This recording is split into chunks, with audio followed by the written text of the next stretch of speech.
Hello everyone and welcome back to another video. In today's video we are going to be doing a how to build on the brand new Demiurge who've just released with the rerun of the Overlord collaboration. He is one of the new characters. There are only two new ones. You've got Gamma, Nebril, I think that's her name, and then Demiurge as well. Demiurge is more of a PvP orientated character, mainly because he is debuff based, and what does that mean? Lots of things in PvE are immune to debuffs, so of course he does become slightly limited to where he can work. Okay, now onto his stats. He has a quite balanced stat set, to be honest with you. Very high pierce rate. He's not pierce based at all. I don't think he is, at least. Resistance is like standard. Crit chance is the highest base in the game, I'm pretty sure. I'm pretty sure he is the highest, or one of the highest, base crit chance characters in the game, with 151 with all outfits. Without outfits, it's 146, but that is still absurdly high. Crit damage, it's okay. It's like standard for now, I guess. Like 280, that's with attack crit on, with all outfits, so it literally cannot get any higher than this. Resistance, crit resistance is okay. It's definitely on the lower side, which is kind of bad, because he is sort of a very offensive character. I mean, he's going to be targeted, he's going to be super weak. But I guess with his passive, it does make up for it a little bit. Crit defense, it's okay. It's a little bit below standard. Normally standard's about 100% nowadays, base. Lifesteal is actually very high. That's very good lifesteal. And of course, he's True Awaken, because I put out a poll yesterday who was your True Awaken first, and you guys voted for Demiurge, so here he is. Skills. So, inflicts black flame damage equal to 160% of attack on one enemy. Black flame is 2 times crit chance and 80% increase damage per Blazing Inferno. So Blazing Inferno is the debuff that he applies every turn. If you have his relic, he applies 2 to every enemy per turn. Which means, you know, it max stacks A, it takes you 4 turns to max it out. And then you get a 400% damage increase with this skill. That doesn't then, you know, factor in the fact that you get a 40% damage dealt with Demiurge's passive, as well as the fact that the debuffs themselves increase the damage you deal to the enemy by 15%.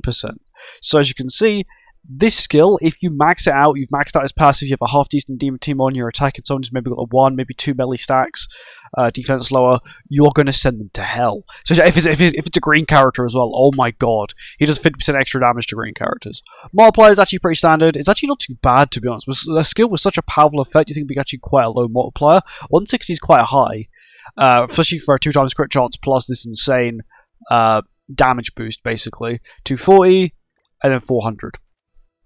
And then Demiurge himself, of course, he has a weak point skill, but it's not any sort of weak point skill. 3 times damage against debuffed enemies, that's the weak point effect. It's already a higher multiplier than weak point. Weak point's, I think, a 90% damage skill. This is 100%, so it's already stronger than weak point.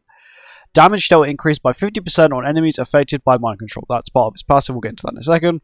And the multiplier, 100, 150, and 250, so it's quite good. Especially because it is a buff to weak point variant, that's basically what it is. And his ultimate, mine's only 1/6, applies 1 Blazing Inferno, and then does 7 damage equal to 350%.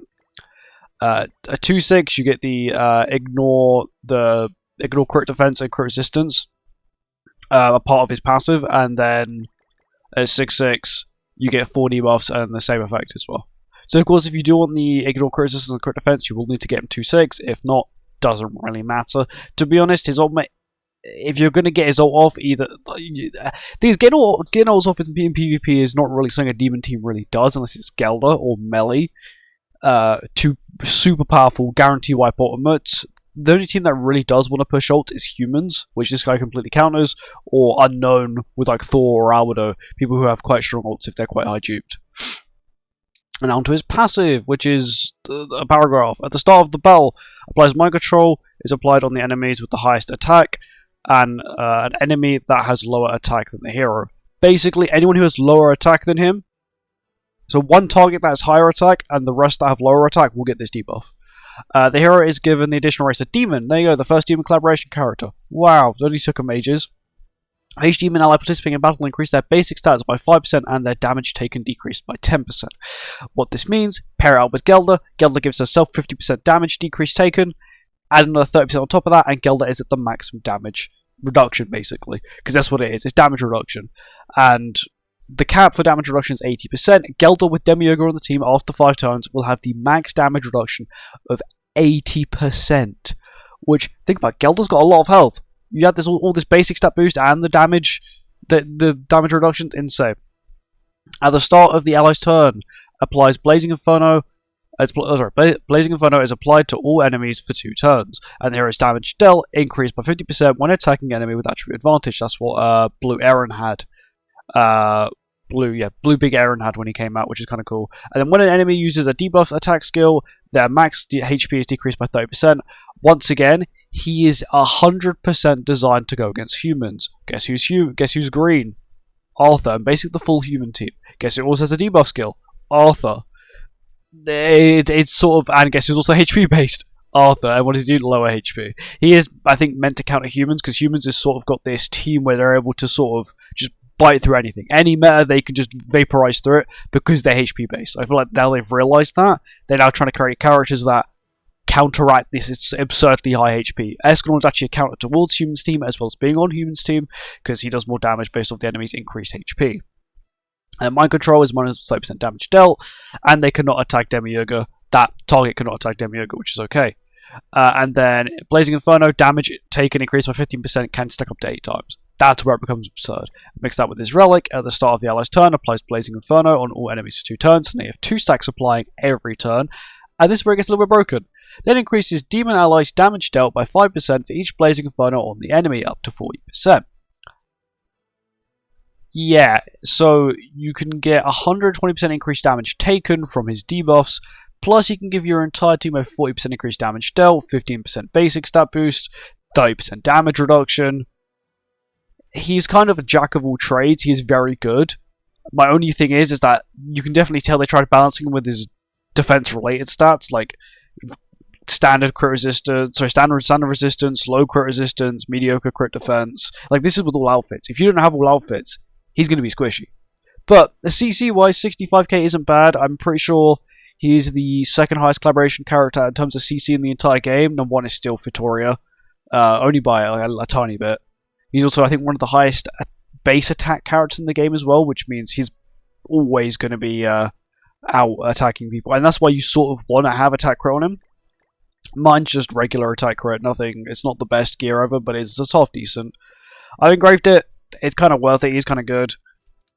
Outfits wise, I've got all of them. I've only leveled up the UR ones at the moment because these ones take up so much resources, and I currently do not have the resources to do that. Same with here as well.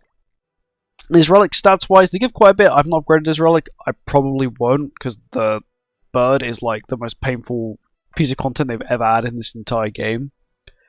440 attack, which is actually very high. 250 defense, which is standard amount, and then 4.3k health is, I'd say, on the higher end of it. But yeah, he's a very good character. If you got him, you definitely level him up. You want to put resources into him. The thing that he works with Demon's team means he works with Gelda. Gelda also has a basic stat boost for her allies. Melee doesn't, but he's a good support character. He also removes debuffs at the start of every turn, so if you're versing another Demiurge, immediately he will be able to benefit from that. And then, of course, you wouldn't have the Nashi in the back, who unfortunately doesn't have the highest CC. That's why I'd recommend, if you really, really want to, upgrading his relic. Of course, you need his relic. And then, of course, upgrading his outfits as well, just to make the most out of him. But anyway, thank you for watching. Hope you guys enjoyed. I'll see you next one. Goodbye.